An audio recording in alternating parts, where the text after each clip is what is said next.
잘 몰랐는데 출애굽기가 끝이 났습니다. 제가 출애굽기 정리를 한번 해볼까요? 출애굽기가 크게 세 부분으로 나눌 수가 있습니다. 첫째는 출애굽이고, 둘째는 출애굽한 백성들이 시내산에서 하나님께 법을 받는 장면이고, 세 번째는 시내산에서 받은 식양대로 성막을 건축하는 장면. 이렇게 출애굽기는 세 부분으로 나누어져 있다, 그렇게 보시면 되겠습니다. 종되었던 자기 백성을 첫째는 구출해 내시는 것이 있고, 구출해 내고 난 다음에 아무도 섬기지 않는 무정부 상태가 되게 하시는 것이 아니고, 법을 주셔서 그들을 나라로 만드시고 자기 백성으로 삼으시는 과정이 있고, 그리고 내가 너희와 함께 거하겠다 하는 이 세 가지 부분이죠. 이걸 절기로도 설명을 할 수 있습니다. 절기. 출애굽은 어떤 절기입니까? 유월절. 시내산에서 법 받은 날은요, 오순절. 그리고 성막을 만들어서 하나님이 우리와 함께 계신다, 장막절. 절기로도 출애굽기를 나누어 볼 수 있습니다. 누룩으로도 출애굽기를 나눌 수 있습니다. 누룩. 유월절에는 누룩을 어떻게 합니까? 이거 참 출애굽기 다시 해야 될 것 같네. 유월절에는 누룩을 어떻게 하죠? 누룩을 다 제거하라 그랬죠. 왜냐하면 누룩이 무엇을 상징하기 때문에 그렇습니까? 교훈이나 생활 양식이나 방식, 이것을 상징하기 때문에 애굽의 교훈, 애굽의 생활 방식, 습관은 다 버리라, 이런 뜻이죠. 근데 여러분, 오순절 날에는 누룩을 어떻게 합니까? 오순절날 새로운 누룩을 받게 되죠. 하나님의 율법을 받는 것이 새 누룩을 받은 것입니다. 그래서 오순절날 하나님께 큰 떡 2덩이를 만들어서 진설을 하는데, 그 떡에는 누룩을 넣습니까? 안 넣습니까? 넣습니다. 누룩이 무조건 안 좋은 게 아니고, 누룩이 교훈을 상징하고, 누룩이 생활 양식, 방식을 상징하기 때문에 새로운 교훈, 새로운 생활 양식을 따라 사는 백성이 되었다. 그래서 넣죠. 그 다음에 누룩이 더 확장이 되죠. 사실은 처음에 조그마한 누룩을 넣었지만은 그 누룩이 모든 가루를 다 부풀리듯이, 그것이 성막이죠. 이삭으로도 설명을 할 수 있습니다. 이삭. 유월절은 첫 번째 이삭을 베는 날입니다. 오순절은요, 첫 추수를 하는 날입니다. 마지막 우리 성막 만드는 장막절은요, 다른 말로 수장절이라고 하죠. 추수한 것을 창고에 보관하는 수장절이죠. 그러니까 이삭을 가지고도 구원의 여정을 설명할 수가 있습니다. 여러분, 다 이런 것을 가지고 예수님이 비유를 하시는 거예요. 예수님의 비유가 그냥 지나가다가 밭에 곡식이 있으니까 그거 가지고 비유를 하신 게 아니고, 다 이런 구약적인 맥락을 가지고 비유를 하신 거죠. 신약을 이 출애굽기의 구도로 설명할 수 있습니다. 출애굽은 뭐지요? 예수님께서 변화산에서 엘리야와 모세와 대화하시면서 무슨 이야기를 하셨습니까? 예루살렘에서 엑소더스 하실 것을 말씀하셨다. 예수님의 죽으심이 엑소더스지요. 그래서 예수님께서 유월절날 십자가에 못 박히시잖아요. 예수님의 죽으심이 죄와 사망의 권세로부터 우리를 구출하시는 엑소더스예요. 여러분, 그거로 끝납니까, 구원이? 오순절날 무슨 일이 일어납니까? 오순절날 성령 하나님께서 임하셔서 그들을 새로운 하나님의 나라 백성으로 삼으시는 것이 있죠. 그거로 끝납니까? 그 오순절 성령 강림을 통해서 뭐가 생깁니까? 교회가 생기는 거죠. 교회가 새로운 하나님의 집인 것입니다.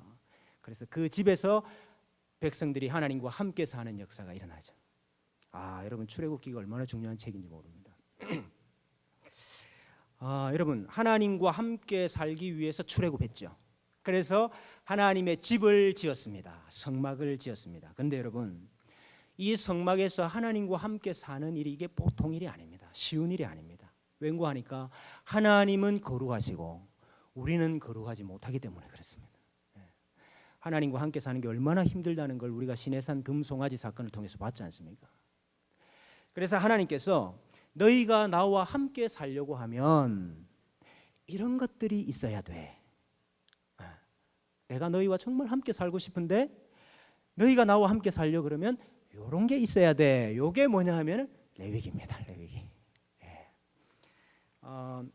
성막이 출애굽한 지 둘째 해 첫째 달 첫째 날에 완성이 되거든요. 근데 백성들이 이제 여장을 다 꾸리고 광야로 행진하기 시작한 것이 둘째 해 둘째 달 첫째 날입니다. 그러니까 그 사이에 한 달이 있죠. 그 한 달 동안 하신 일이 뭐냐? 레위기를 주신 일입니다. 그래서 하나님께서 이스라엘 백성들에게 한 달 동안 어떤 말씀을 하셨는가? 이것을 이제 우리가 레위기를 통해서 살펴보려고 합니다. 레위기를 출애굽기와 마찬가지로 크게 세 부분으로 나눌 수 있습니다. 너희가 나와 함께 살려고 하면은 세 가지가 필요해. 첫째는 제사가 필요하다. 1장부터 7장까지는 제사 제도에 대해서 말씀을 하시고, 그리고 너희가 나와 함께 살려 그러면 제사장이 필요해. 그래서 제사장 제도에 대해서 8장부터 10장까지 말씀을 하시고, 그리고 너희가 거룩한 하나님 앞에서 거룩하게 살아야 된다. 그것을 우리가 정결법이라 그렇게 말할 수 있습니다. 거룩하게 사는 법, 그 정결법을 주시죠. 그래서 11장부터 16장까지, 그리고 17장부터 27장까지 나머지 모든 것들은 거룩하게 사는 정결법에 대해서 설명을 하십니다. 자, 거룩하신 하나님과 자기 백성이 함께 살려고 그러면 뭐가 필요합니까? 첫째는 제사, 둘째는 제사장, 셋째는 정결법을 따라 사는 것이 필요하죠. 간디가 그런 말을 했습니다. 창세기와 출애굽기까지는 읽을만 했는데 레위기에서는 완전히 졸았다, 이런 말을 했어요, 간디가. 근데 그럴 수밖에 없어요. 여러분 레위기 1장을 펴보시면 제사가 무슨 종류가 있는데 그 제사를 이렇게 드리고 그런 걸 계속 설명을 하거든요. 그러니까 뭐 지금 우리가 어디 양 잡을 겁니까? 그렇지도 않으니까 우리의 입장에서는 이게 도대체 똑같은 말을 계속하는 것 같고 그렇죠. 그래서 제가 레위기를 그런 방식으로 순서를 따라서 제가 설명을 드리지 아니하고, 하나님께서 너희와 함께 살기 위해서 필요하다고 하신 그 어떤 핵심이라 할까요? 제사와 제사장과 정결법을 관통하고 있는 원리라 할까요? 그것을 제가 먼저 설명을 드리고, 이 원리에 따라서 이렇게 제사를 하는 거고, 이 원리 때문에 제사장 제도가 이렇고, 이 원리 때문에 이런 정결법이 있는 겁니다. 제가 이렇게 설명을 해드릴 겁니다. 이건 상당한 경지에 올라야 죄송합니다. 이게 죄인의 본성이에요. 이게 죄인의 본성이에요. 자기가 공부를 열심히 해가지고 그렇게 된 것처럼 생각하는.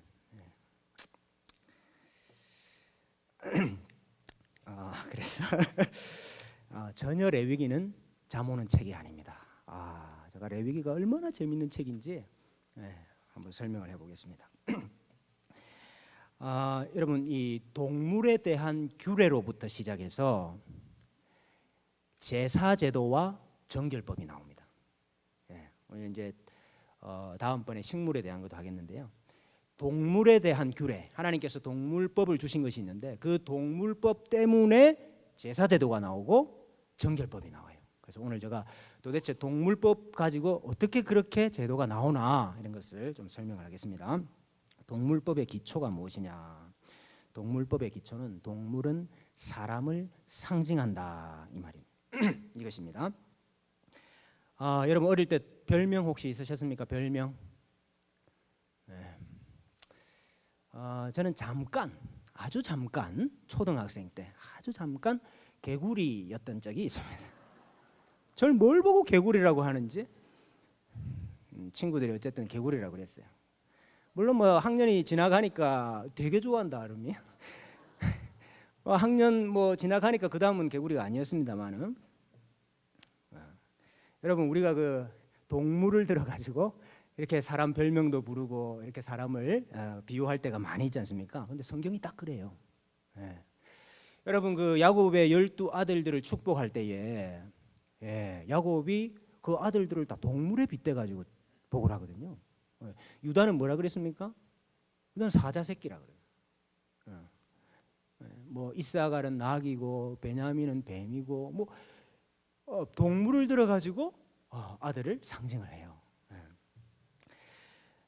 사사기 14장에 보면 삼손이요, 이 퀴즈를 내잖아요. 수수께끼를 내잖아요. 근데 이제 블레셋 사람들이 그 수수께끼를 못 맞추니까 그 아내를 협박을 해가지고 답을 알아내라 이렇게 하잖아요. 근데 그걸 삼손이 뭐라고 이야기를 합니까? 너희가 내 암 송아지로 밭갈지 아니하였더라면 내 수수께끼를 능히 풀지 못하였으리라. 지금 저 삼손의 아내를 뭐라고 지금 상징을 하고 있습니까? 암 송아지라 이렇게 있죠.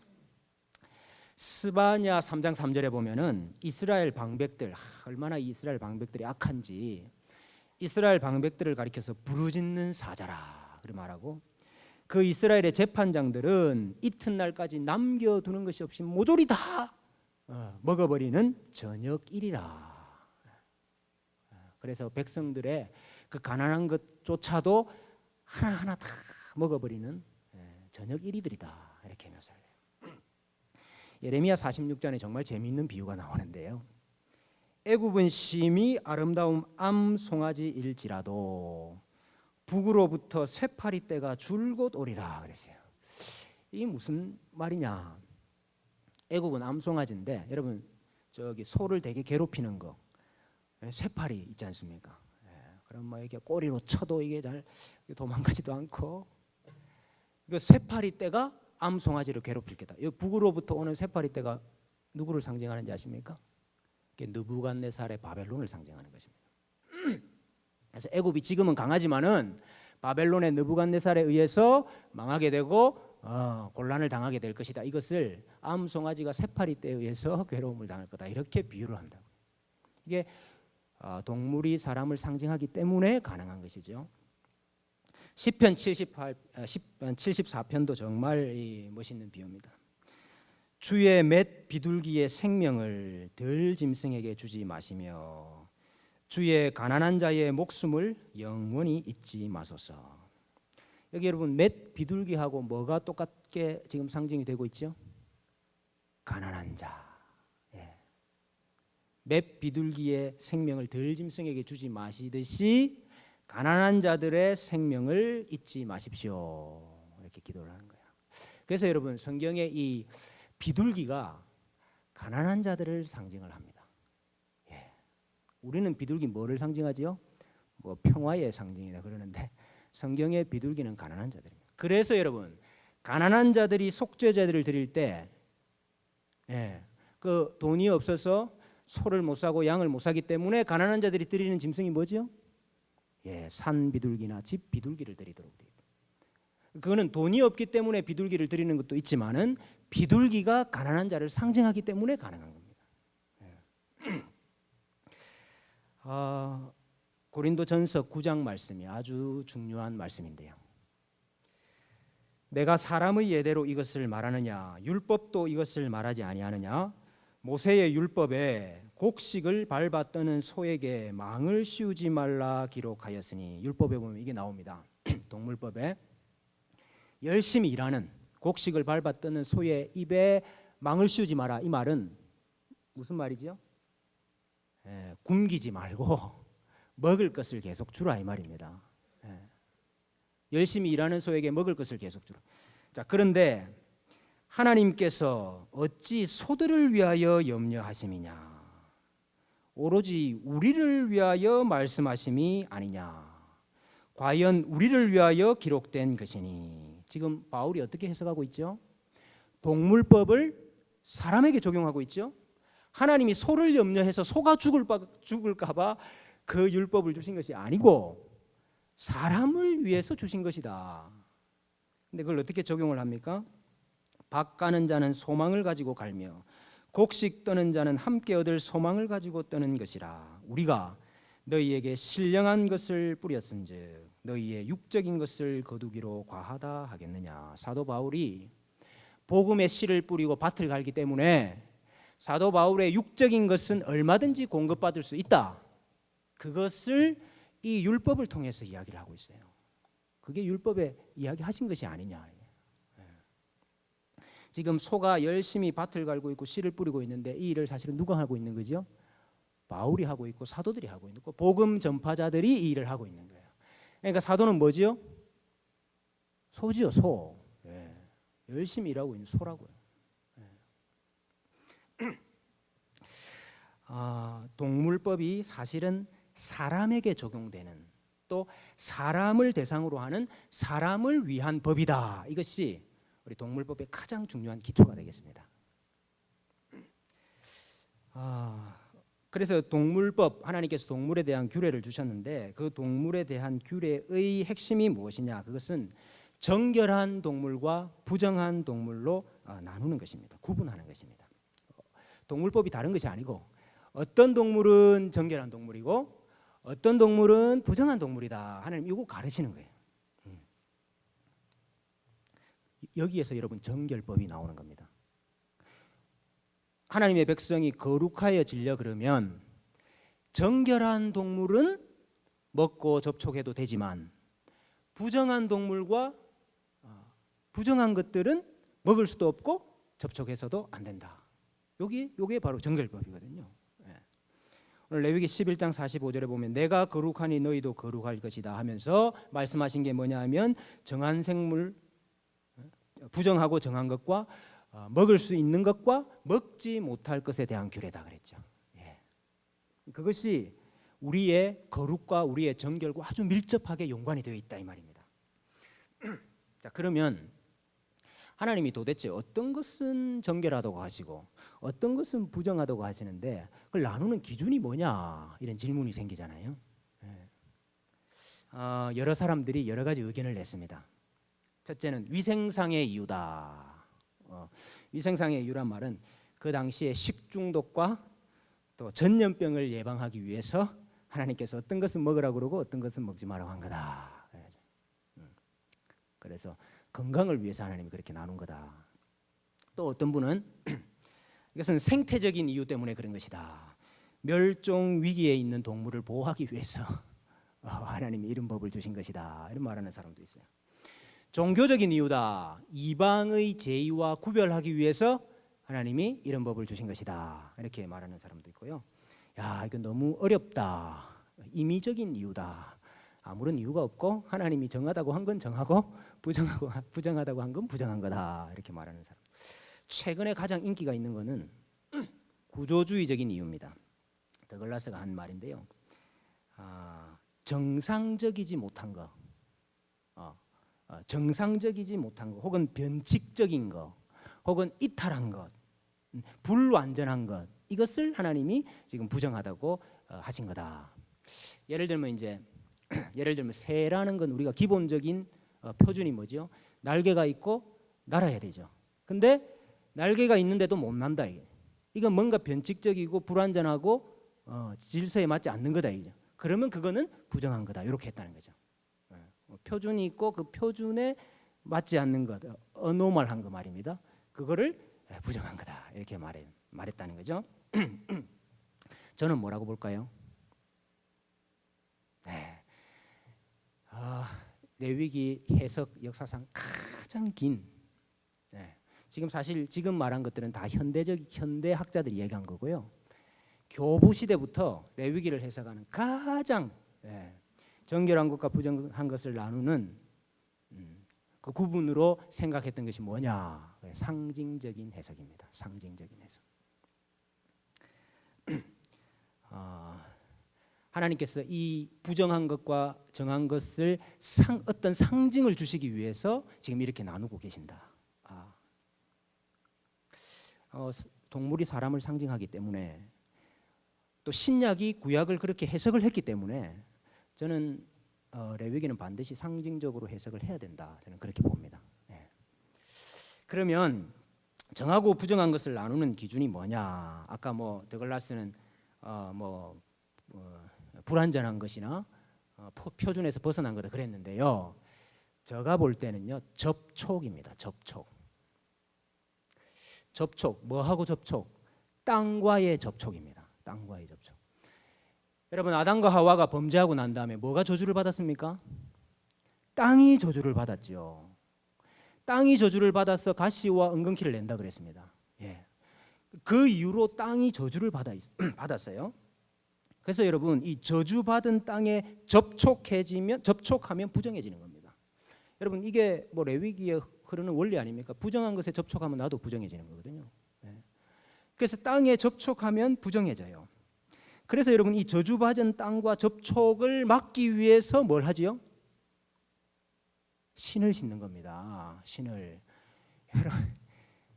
신을 신는 것은 문화적인 이유지만은요, 성경적인 상징으로 보면은 저주받은 땅과 분리되는 거예요. 그래서 여러분 집에 들어가기 전에 말입니다. 집에 들어가기 전에 뭘 해야 되죠? 발을 씻죠. 여러분 발을 씻는 것도 물론 문화적인 행위입니다. 예. 문화적인 행위지만은 그게 여러분 문화적인 행위만 있는 게 아니죠. 예수님께서 제자들의 발을 씻겨주시면서 내가 너를 씻겨주지 아니하면 너와 내가 상관이 없다. 여러분 위생상의 이유로 씻겨준 겁니까? 발을 씻는 게 뭘 의미하는 거죠? 죄를 씻는 걸 의미해요. 예. 부정한 것을 씻는 걸 의미한다. 그래서 예수님께서 제자들의 발을 씻기시고 목욕한 자는 발만 씻으면 된다 얘기하시는 거예요. 반면에 여러분, 저주가 풀린, 저주가 제거된 땅에서는 신발을 신어야 될까요? 벗어야 될까요? 네, 여러분 정한 것에 접촉하면 정해지고 부정한 것에 접촉하면 부정해지는 거거든요. 저주가 제거된 땅은 신발을 벗어야 됩니다.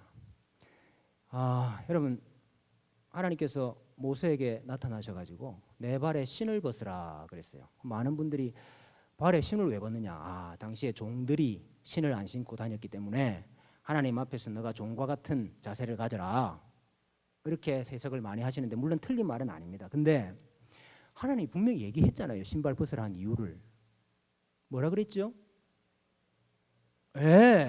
내가 선 곳은 거룩한 곳이니 내 발에 신을 벗으라 그랬다고요. 네가 서 있는 곳이 땅이 저주가 제거됐다고요. 거룩해졌기 때문에 신을 벗으라. 여호수아에게도 똑같은 이야기를 하시죠. 우리가 이 원리를 가지고 동물들이 이 접촉 때문에 정하고 부정하게 나누어지는구나. 우리가 그렇게 설명을 해볼 수 있습니다. 성경은요 동물을 6가지로 분류를 합니다. 여러분 우리는 동물을 어떻게 분류합니까? 포유류, 양서류, 파충류, 조류, 어류 이렇게 분류하잖아요. 근데 성경은 그렇게 분류 안 합니다. 성경은 오늘 여기 보시면은 짐승, 물고기, 새, 기는 것. 근데 짐승은 또 2개로 나눠져요. 짐승은 들짐승이 있고 집의 짐승이 있습니다. 들짐승, 땅의 짐승이 있고 집에 있는 짐승, 가축이 있어요. 그다음에 물고기도 나눕니다. 물고기, 그 일반적인 물고기가 있고 큰 물고기가 있어요. 큰 바다 짐승이 있습니다. 성경은 이렇게 6가지를 구분해요. 땅의 짐승, 들짐승, 가축, 물고기, 큰 물고기, 새, 기는 것. 성경은 이렇게 분류를 합니다. 현대의 동물을 분류하는 기준을 가지고 와가지고 성경을 자꾸 끼워 맞추고 거기에 분류를 하려고 그러면 안 됩니다, 여러분. 성경은 성경의 분류법이 있는 거예요. 여러분 짐승은 어떻게 분류를 하느냐? 그거 앞서서 이 짐승을 이렇게 나누는 데 있어서 가장 중요한 것이요, 이 시각적인 연상법입니다. 그림 언어예요. 이게 무슨 말이냐면은 저기 두더지 있잖아요. 두더지는 여기 어디에 들어갈까요? 이 성경의 분류에. 두더지. 땅의 짐승. 두더지는 기는 것입니다. 두더지가 어떻게 기는 거예요? 눈으로 볼 때에 땅 위에 이렇게 이건 다 기는 거예요. 쥐는요? 쥐도 기는 거예요. 여러분 이게 분류 기준이 시각적인 그림 언어라고. 땅 위에 이렇게 붙어 다니는 이런 것들은 다 기는 거예요. 날개가 있으면 새입니다. 여러분 메뚜기는 뭘까요? 메뚜기 새입니다. 새. 그림 언어예요. 그림 언어. 메뚜기는 새예요. 토끼, 여러분 토끼가 새김질을 합니까? 안 하죠. 제가 알기로도 안 하는데. 근데 토끼는 새김질 하는 동물로 들어가 있어요. 왠지 압니까? 토끼 키우시는 분 혹시 없어요? 토끼는 늘 이렇게 오물락 하거든요. 입으로 새김질은 안 하지만 계속 입을 이렇게, 그래서 그것이 마치 새김질 하는 것처럼 보이기 때문에 토끼는 새김질 하는 동물로 들어간다고. 예. 그래서 눈에 보이는 그림원으로 설명합니다. 자, 짐승은 뭐가 정결한 짐승이고 뭐가 부정한 짐승이냐? 발굽이 있어야 됩니다. 왜 발굽이 있어야 될까요? 예, 발굽이 바로 사람으로 말하면 신이기 때문에 그렇습니다. 근데 그 발굽이 갈라져야 된다. 접지할 땅을, 접촉할 땅을 구분한다는 의미가 있습니다. 그림 언어라는 걸 연상을 하셔야 돼요. 발굽이 갈라져 있다는 말은 밟아야 될 땅, 밟지 않아야 될 땅을 구분한다는 의미가 있다 이 말이에요. 그리고 여러분, 새김질을 하는 동물이 정한 동물입니다. 새김질이라는 단어를요, 동물에게도 쓸 수 있고 사람에게도 쓸 수 있습니다. 동물에게 쓰면은 새김질이라고 번역을 하고요. 사람에게 쓰면 어떻게 번역하는지 아십니까? 중얼중얼거리다 이렇게 번역해요. 작은 소리로 읊조리다 이렇게 번역이 됩니다.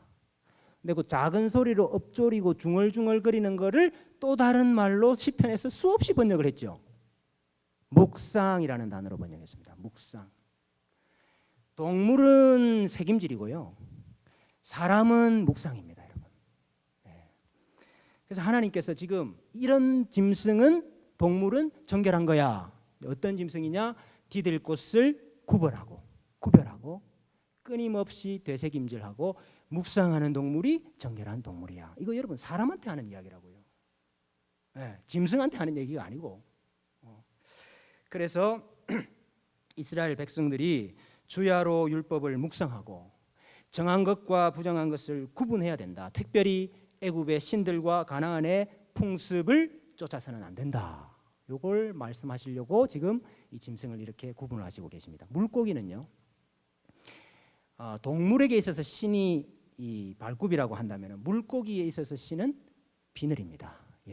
물과 접촉되는 것을 막죠. 그래서 비늘이 있는 고기는 정한 고기요, 비늘이 없는 고기는 부정한 고기입니다. 장어는요, 부정한 고기입니다. 구약시대는 먹으면 안 됩니다. 그리고 여러분, 지느러미가 있는 물고기가 정하고 지느러미가 없는 물고기는 부정합니다. 지느러미는 물을 거스리는 역할을 하죠. 조류에 의해서 그냥 떠밀려 흘러가는 것이 아니고 지느러미로 거스릴 수 있는, 휩쓸리지 아니하는 이런 물고기가 정한 물고기다. 이스라엘 백성들이 부정한 것과 분리가 되고 그것들에 의해서 휩쓸리지 않아야 된다 하는 것을 그림 언어로 보여주는 거예요, 우리에게. 여러분, 새는요, 밟을 곳을 조심스럽게 고르는 새는 정한 새입니다. 여러분, 저기 노아 방주에서 비둘기를 내보내잖아요. 비둘기가 다시 돌아왔어요. 왜 돌아왔습니까? 그렇죠, 디딜 곳이 없어가지고. 그와 같이 디딜 곳을 아주 조심스럽게 선택하는 새는 정한 새예요. 그러나 아무데나 앉는 새, 특별히 사체나 주검이나 이런 데 잘 앉는 새들은, 예를 들어 독수리나 솔개나 이런 새, 그런 새들은 부정하겠죠. 날개는 있는데, 날개가 있으면 새거든요. 근데 날개는 있는데 날지 못하는 새, 날지 못하니까 늘 뭐 하겠습니까? 땅에서 다니잖아요. 그러니까 요거는 부정한 겁니다. 잠깐만, 저기 메뚜기는 새 맞습니까? 예? 귀뚜라미 새 맞습니까? 새입니다, 새. 새인데, 근데 점프하는 거 있잖아요. 뛰는 거, 땅에서부터 뛰는 거, 요거는 점프하고 다니는 것들은 또 정합니다. 날지는 못해도 점프하는 것들은 정해요. 분리된다는 걸 보여주기 때문에. 여러분, 이제 시각적인 거라는 걸 계속 생각을 하셔야 돼요. 그래서 여러분, 마찬가지입니다. 부정한 것으로부터 분리돼야 된다 하는 것을 새를 통해서도 보여주는 거예요. 여러분, 기는 것은 어떨까요? 기는 것은 모조리 다 부정합니다. 왜요? 땅에 붙어 다니기 때문에. 저주받은 땅에 붙어 다니기 때문에 땅에 기는 것은 모두 다 부정합니다. 근데 여러분, 오늘 레위기 사실은 11장을 다 읽어야 되는데 레위기 11장이 참 보세요. 땅에 기는 것들이 여러분 땅에 기는 것들이 얼마나 뭐 많이 있겠습니까? 근데 땅에 기는 것들이 부엌에만 있습니다. 여러분 안 믿기면은 오늘 가셔서 레위기 11장을 잘 읽어보세요. 기는 것들이 주로 어디다 있느냐? 부엌에 나타나. 부엌에. 그래가지고 기는 것들의 주검이 시체가 주검이 나무 그릇에 떨어지면은 그 나무 그릇이 부정해지기 때문에 나무 그릇을 잘 씻어야 된다. 물에 담가둬야 된다. 만약에 질그릇에 떨어지면 흙그릇에 떨어지면 그걸 씻을 수가 없기 때문에 그거는 부숴야 된다. 깨뜨려야 된다. 만약에 그 그릇 안에 음식물이 있다면 그 음식물은 부정해졌기 때문에 먹으면 안 됩니다. 만약에 그 기는 것들의 주검이 화덕이나 화로에 떨어지면은 화로를 어떻게 할까요? 화로를 깨뜨리라 되어 있습니다.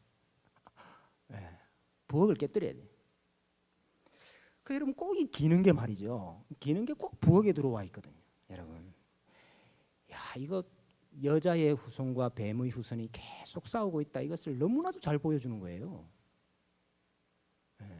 뱀과 여자가 싸운다. 이것을 너무나도 잘 보여주는 그림 원합니다. 여러분 이 모든 것이 뭐냐? 이스라엘 백성들이 부정한 게 뭐죠? 애굽의 신, 애굽의 풍속, 가나안 너희가 앞으로 들어갈 가나안 땅의 신들과 풍속을 말하는 거예요. 그것들과는 분리되어야 되는 사람들이다. 이것을 보여주는 것이지요. 여러분 이 동물법은 예표적인 의미가 있는 겁니다. 그래서 예표하고 있는 거죠. 그림자지요. 오늘날 우리에게 있어서도 이 똑같이 적용될 수 있는 법일까요? 여러분 오늘 우리에게 있어서 저기 장어 드시면 안 됩니까? 없어서 못 먹지 왜 장어를 안 먹습니까? 돼지고기 먹으면 안 됩니까? 건강상의 이유로 안 드시는 건 괜찮습니다. 그러나 그건 성경에서 먹지 말라고 한 거예요. 이러고 안 드시면 큰일 납니다, 여러분. 그거 아닙니다, 여러분. 쥐가 떨어졌다. 그래가지고 그거 화로를 깨뜨리고 말이죠. 그릇을 깨뜨릴 필요 전혀 없습니다. 지금 우리는. 왜냐하면 이것은 상징했기 때문에, 이것은 예표하는 법이었기 때문에. 뭘 예표했을까요? 뭘? 신약에서 너무나도 잘 가르쳐 주죠. 직접적으로 가르쳐 주셨어요. 베드로가 본 환상입니다. 베드로가 본 환상. 베드로가 기도 시간에 환상을 보죠. 하늘에서 큰 보자기 같은 것이 내려옵니다. 근데 그 안에 보니까 각종 부정한 짐승들이 우글우글한 거예요. 그 하나님이 뭐라 그랬습니까? 먹으라. 잡아 먹으라. 베드로가 깜짝 놀랐죠. 지금까지 내가 부정하고 속된 것들은 먹은 적이 없습니다. 그러니까 하나님 뭐라 그랬죠? 내가 정하다 한 것을 네가 부정하다 하지 말라. 그러고 올라갔어요. 또 똑같이 내려왔고 또 똑같이 내려와요. 내가 정하다고 한 것을 네가 부정하다고 하지 말라. 근데 여러분 그 환상이 뭘 보여주는 환상이었습니까? 그 환상을 보고 났더니 이탈리아 사람입니다. 이탈리아의 백부장이 보낸 사람들, 고넬료가 보낸 사람들이 왔어요. 그래서 우리 주인에게 좀 와주십시오.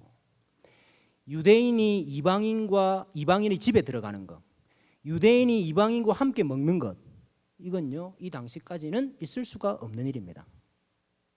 근데 베드로가 하나님이 보여주신 환상이 이거구나, 그렇게 깨닫고 간다고요. 그래서 여러분 사도행전 10장 29절에 뭐라고 합니까? 이르되 유대인으로서 이방인과 교제하며 가까이 하는 것이 위법한 것인 줄을 너희도 알거니와 하나님께서 내게 지시하사 아무도 속되다 하거나 깨끗하지 않다 하지 말라 하시기로 부름을 사용하지 아니하고 왔노라. 자, 정한 짐승은 뭐를 상징했지요? 유대인들을 상징하는 겁니다. 본 하나님의 백성들을 상징하는 거예요. 부정한 짐승은요 이방인들을 상징하는 겁니다. 성경이 명확하게 설명하고 있잖아요. 그러니까 여러분, 지금 하나님께서 이 법을 주신 이유는 하나님의 백성과 이방인은 구별돼야 된다. 분리돼야 된다. 그게 거룩이다. 그걸 가르치고 계신. 그걸 예표적으로 동물법을 통해서 우리에게 보여주셨죠.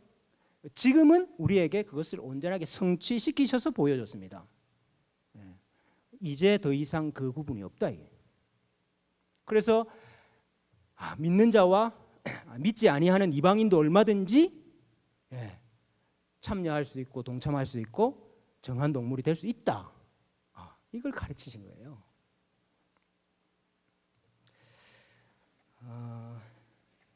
여러분 거기 신명기 22장 10절에 보면은요 재미있는 법이 있습니다. 너는 소와 나귀를 결의하여 갈지 말라 그랬어요. 이게 무슨 말이면 밭을 가는데 한 멍에에다가 여기는 소를 메고 여기는 나귀를 매 가지고 밭을 가지 말라 이 말이에요. 여러분 왜 이렇게 하지 말라 그러시죠? 소는 정한 동물이고 나귀는 부정한 동물이기 때문에 그렇습니다.